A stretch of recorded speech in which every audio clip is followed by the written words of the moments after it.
जो लोगों को हिप्नोटाइज करके पास्ट लाइफ में ले जाते हैं, उसकी टीम में एक भारतीय डॉक्टर भी है। और उनकी टीम में ये डॉक्टर्स इसीलिए अलग अलग भाषाओं वाले उसने रखे हैं ताकि जब पास्ट लाइफ में ले जाते हैं और कई बार वो उस भाषा में बोलने लगते हैं तो क्या बोल रहे हैं पता नहीं चलता है।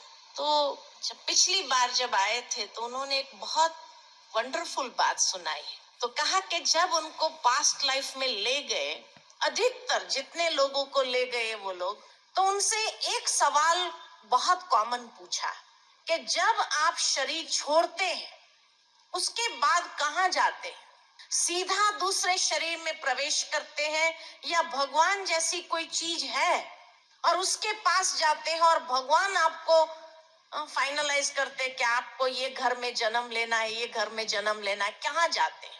तो जब उन्होंने ये सवाल पूछा तो मेजॉरिटी ने यही जवाब दिया कि शरीर छोड़ने के बाद हम एक लाइट की दुनिया में जाते हैं और वहां एक बहुत पावरफुल लाइट से मिलते हैं।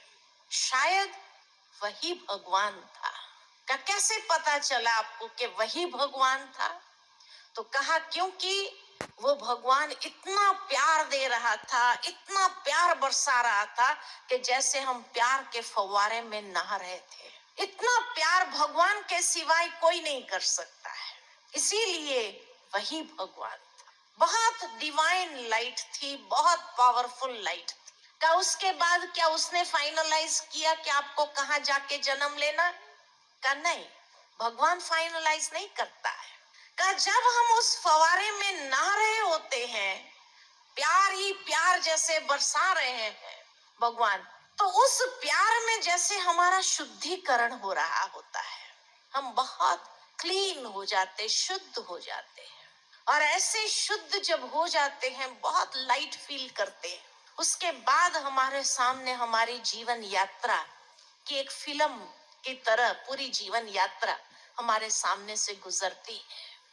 और इतनी शुद्ध अवस्था में होने के कारण, क्योंकि परमात्मा प्यार में जैसे हम इतने शुद्ध हो गए, तो जब वो फिल्म चलती है हमारे जीवन यात्रा की, तो एक एक कर्म को देख करके हमें लगता है ये कर्म मैंने किया, इतने बुरे कर्म किए, इतने लोगों को मैंने चीट किया, उतने लोगों के साथ मैंने ऐसा व्यवहार किया। तो एक एक कर्म मेरे सामने जब आता है तो हमें अपने ही कर्मों को देख करके बड़ी शर्मिंदगी महसूस होती है। तो कहा उसके बाद क्या भगवान सजा देता है? कहा नहीं, भगवान सजा नहीं देता, भगवान प्यार ही देता है। तो उसके बाद क्या होता है? तो कहा उसके बाद हमें ये फील होता है कि जो बुरे कर्म मैंने किए, जिसके साथ मैंने बुरे कर्म किए, चीट किया या किसी को भी धोखा दिया या जो भी मैंने बुरा व्यवहार किया, उन सब के साथ का हिसाब किताब मुझे चुकता कर देना है। और इसलिए हम वहां से वापस आते हैं और वापस आने पर हम खुद डिसाइड करते हैं कि मुझे कहाँ जन्म लेना चाहिए, ताकि उन आत्माओं के साथ मैं जल्दी से जल्दी हिसाब चुकता कर दूं। तो हम डिसाइड करते किस घर में हमें जन्म लेना है। उसके बाद हम ये डिसाइड करते हैं कि ये कर्म का फल हम कैसे चुकाएंगे। इसके होने होनी को फाइनल करते हैं, डेस्टिनी को फाइनल करते हैं कि ये डेस्टिनी होगी और ये कर्म का हिसाब हम ऐसे चुकता करेंगे। तो सारी जो डेस्टिन्ड बातें हैं उसको हम फाइनलाइज करते हैं। इसलिए कहावत है, होनी को कोई टाल नहीं सकता है, क्योंकि वो होनी हमने ही फाइनलाइज की होती है।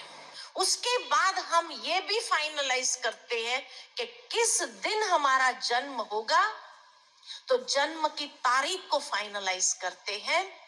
और उसके बाद ये भी हम फाइनलाइज करते हैं कि ये हिसाब चुकाने के लिए हमें कितने साल चाहिए। तो आयुष्य को फाइनलाइज करते कि भाई 5 साल चाहिए, 15 साल चाहिए, 50 साल चाहिए या 100 साल चाहिए, कितना साल मुझे चाहिए ये हिसाबों को चुकता करने के लिए।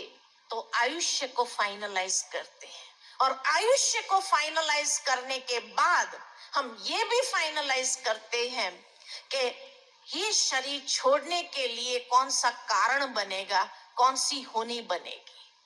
उस मृत्यु का कारण भी हम फाइनलाइज करके फिर उस दिन को भी फाइनलाइज करके हम जन्म लेते हैं या शरीर में प्रवेश करते हैं।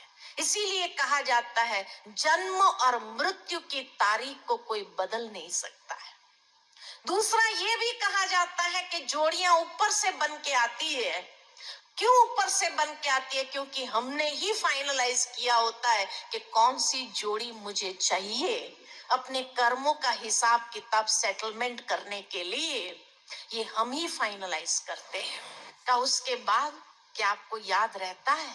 तो कहा 2 साल तक हमको बहुत अच्छे से याद आता है कि हम किस लिए इस संसार में आए हैं।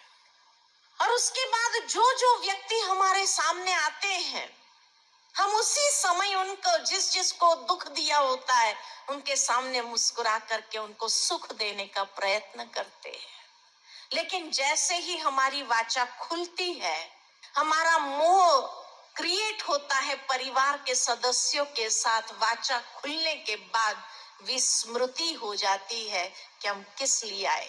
और इसलिए जब होनी होती है वो होनी को भूल जाते हैं कि ये हमने ही फाइनलाइज किया है। तब ये सवाल आता है कि मेरे साथ ही ऐसा क्यों होता है? भगवान मेरे साथ ऐसा क्यों?